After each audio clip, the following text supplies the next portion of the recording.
अस्सलाम वालेकुम स्टूडेंट्स। आज का जो हमारा टॉपिक है वो है व्हाट इज़ केमिस्ट्री। ये हमारे सेंट टेक्स्ट बुक बोर्ड की 9th क्लास के केमिस्ट्री का चैप्टर नंबर 1 का सबसे पहला टॉपिक है, जिसका नाम है व्हाट इज़ केमिस्ट्री, यानी कि केमिस्ट्री क्या है। तो आइए स्टूडेंट्स, हम अपने टॉपिक की तरफ चलते हैं और शुरू करते हैं।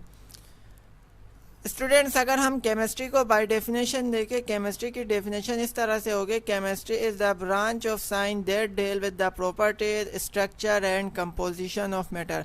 अब ये इसमें हमें ये बता रहा है कि chemistry is the branch of science, chemistry science की ब्रांच है, that deal with the properties, structure and composition of matter, जो मैटर के कंपोजिशन, उसका स्ट्रक्चर और उसके प्रॉपर्टीज़ को डील करता है।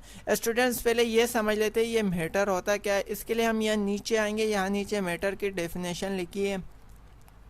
मैटर इज़ एनीथिंग, मैटर कोई भी चीज़ हो सकती है, that has mass and occupies space, जिसका क्या हो, मास हो मतलब वजन हो, एंड ऑक्यूपाइज स्पेस और वो जगह घेरे, उस चीज़ को हम क्या कहते हैं, मैटर।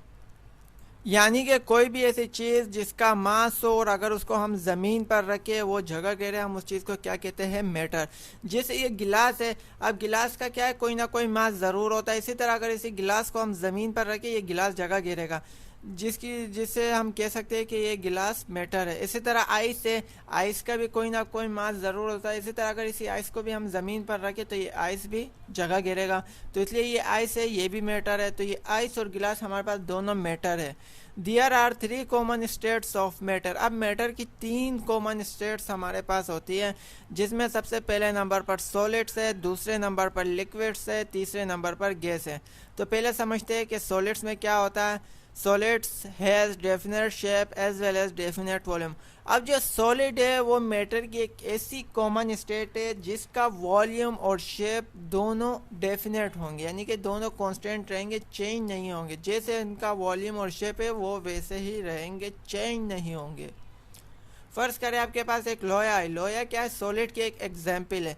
आप लोहे को देखिएगा, उसका जो शेप और वॉल्यूम जैसा है वो वैसे ही रहेंगे, कांस्टेंट रहेंगे, वो चेंज नहीं होते, यानी कि वो फिक्स होते हैं, वो चेंज नहीं होते।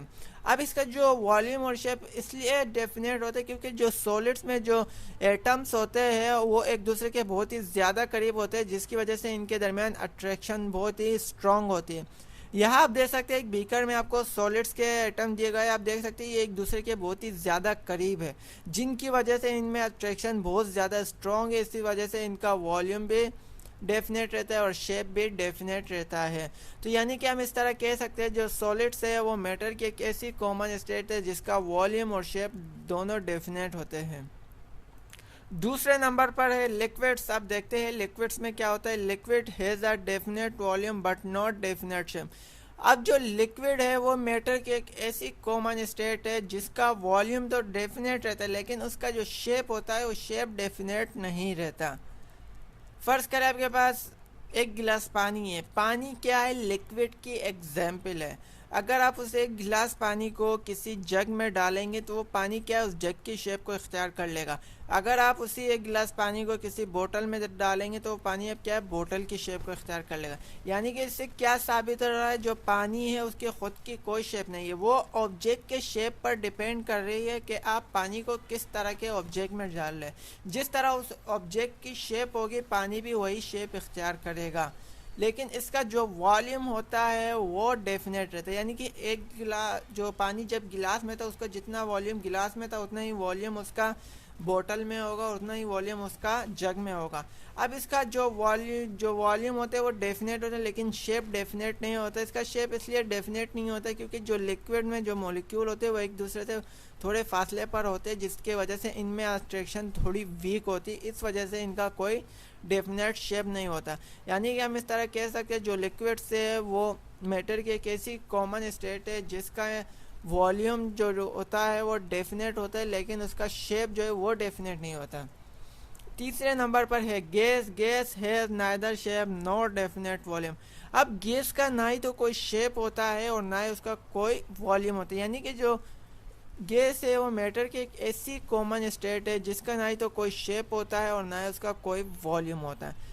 स्टूडेंट्स, फर्ज करें आपके पास एक सिलेंडर है, आप क्या है सिलेंडर में गैस डालते हैं तो जो गैस है वो सिलेंडर के एरिया में फैल जाएगी। अगर सिलेंडर का एरिया ज़्यादा होगा तो गैस ज़्यादा एरिया में फैलेगी, जिसकी वजह से जो गैस है उसका वॉल्यूम भी ज़्यादा होगा। अगर सिलेंडर का एरिया कम है तो गैस जो है उसी कम एरिया में फैलेगी, जिसकी वजह से इसका वॉल्यूम भी कम होगा। तो इससे क्या साबित हो रहा है कि जो गैस है उसका खुद का कोई वॉल्यूम नहीं है, वो सिलेंडर के एरिया पर डिपेंड करा। अगर सिलेंडर का एरिया ज़्यादा होगा तो वॉल्यूम भी ज़्यादा होगा गैस का, अगर सिलेंडर का एरिया कम होगा तो गैस का वॉल्यूम भी कम होगा। और इसी तरह उसका जो शेप होता है वो शेप भी नहीं होता, क्योंकि जो हमारे पास जो गैस होते हैं उनमें जो मॉलिक्यूल होते हैं वो एक दूसरे से बहुत ही ज़्यादा फासले पर होते हैं, जिसकी वजह से इनमें अट्रैक्शन ज़ीरो होती है। यहाँ आप देख सकते हैं जो गैस के जो आपको मॉलिक्यूल एक बीकर में दिए है, जो गैस के मॉलिक्यूल है वो एक दूसरे से बहुत ही ज़्यादा फासले पर है, जिसकी वजह से इनमें अट्रैक्शन ज़ीरो होती है। और इसी वजह से इसका ना ही तो कोई शेप होता है और ना इसका कोई वॉल्यूम होता है। यानी कि हम इस तरह कह सकते हैं जो गैस है वो मैटर की एक ऐसी कॉमन स्टेट है जिसका ना ही तो कोई शेप होता है और ना ही उसका कोई वॉल्यूम होता है। अब आते हैं स्टूडेंट हम ऊपर की तरफ और समझते हैं कि केमिस्ट्री क्या है। Definition: Chemistry is the branch of science that deal with the properties, structure and composition of matter. Chemistry also deal with the changes involved in the matter. अब इसमें ये हमें ये बता रहा है कि जो केमिस्ट्री है वो साइंस की एक ब्रांच है, that deal with the properties, structure and composition of matter, जो मैटर के कंपोजिशन, उसका स्ट्रक्चर, उसके प्रॉपर्टीज़ को डील करता है। कंपोजिशन से मतलब है जो मैटर है उनमें कौन कौन से एलिमेंट शामिल है, वो मैटर किन चीज़ों से मिलकर बना है। स्ट्रक्चर का मतलब है जो मैटर है उसकी बनावट क्या है, और प्रॉपर्टीज से मतलब है खासियत की, जो मैटर है उसकी खासियत क्या है। यानी कि जो मैटर की जो कंपोजिशन होती है, उसका स्ट्रक्चर, उसकी प्रॉपर्टीज़ को हम केमिस्ट्री में स्टडी करते हैं। Chemistry also deal with the changes involve in the matter, और केमिस्ट्री जो है उन चेंजेस को भी डील करता है, उन चेंजेस को भी स्टडी करता है जो आजकल मैटर में होती है। सपोज करें आपके पास एक लकड़ी है, लकड़ी क्या है, मैटर की एक एग्जाम्पल है। आप उस लकड़ी को तोड़कर उस लकड़ी से क्या है, चेयर भी बना सकते हैं, टेबल भी बना सकते हैं। इसी तरह अगर आप उस लकड़ी को जलाते हैं तो वो लकड़ी क्या है, राख बन जाती है। तो ये क्या है, मैटर में चेंजेस आ रही हैं। जो इस तरह की जो चेंजेस मैटर में आ रही होती है उसको भी हम केमिस्ट्री में स्टडी करते हैं।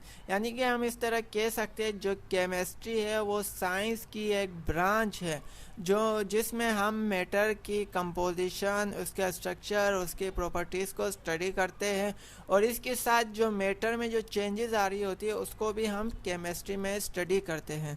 तो स्टूडेंट्स ये था हमारा आज का टॉपिक व्हाट इज़ केमिस्ट्री, जो कि कंप्लीट हो चुका है। मुझे उम्मीद है आज का लेक्चर आप लोगों को समझ आ गया होगा।